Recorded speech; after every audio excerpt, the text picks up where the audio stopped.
In a quiet green meadow, surrounded by flowers and butterflies, stood a tall, beautiful tree named Tilly. But Tilly wasn't just any tree, she could talk. Her leaves whispered songs when the wind blew. Her branches stretched like arms to hug the sky. Every morning, she greeted the sun, and every night, she whispered goodnight to the stars. Animals loved Tilly. Birds built their nests in her branches, squirrels played around her trunk, and even shy deer came to rest under her shade. Tilly was the heart of the forest. One day, a loud buzzing sound echoed through the meadow. Brrrrzzzzz. It was the sound of chainsaws. A group of woodcutters had entered the forest with big machines. They marked trees with red paint, including Tilly. The animals panicked. The birds flew away, the squirrels hid, and the deer ran into the woods. Tilly felt scared for the first time. "What's happening?" she asked with a worried rustle of her leaves. Just as the woodcutters prepared to cut her down, a group of children from the nearby village came to play in the meadow. They loved Tilly.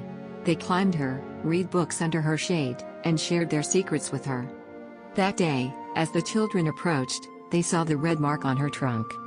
"Why is there paint on Tilly?" asked a little girl named Lena. Suddenly, Tilly spoke gently, "Children. They want to cut me down." The children gasped.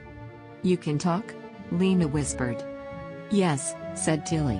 "But more importantly, I listen, to the birds, the animals, and to all of you." The children ran back to the village and told their parents, teachers, and neighbors. At first, no one believed them. "A talking tree? That's just a story." But Lena insisted, "Even if she can't talk to you, she's alive. All trees are. And without them, we have no air, no animals, and no shade." Soon, more villagers joined the children. They signed a petition, called the mayor, and stopped the woodcutters just in time. The villagers turned the meadow into a nature park. They planted more trees, built wooden benches, and put up a sign that read, "Tilly's Grove, protected forever." Tilly stood proud and happy. Her leaves sparkled in the sunlight. The animals returned. The children played under her branches once again. And though Tilly didn't speak often anymore, everyone could feel her love in the soft rustle of her leaves. If you like this story, hit like button and press bell icon and subscribe our channel.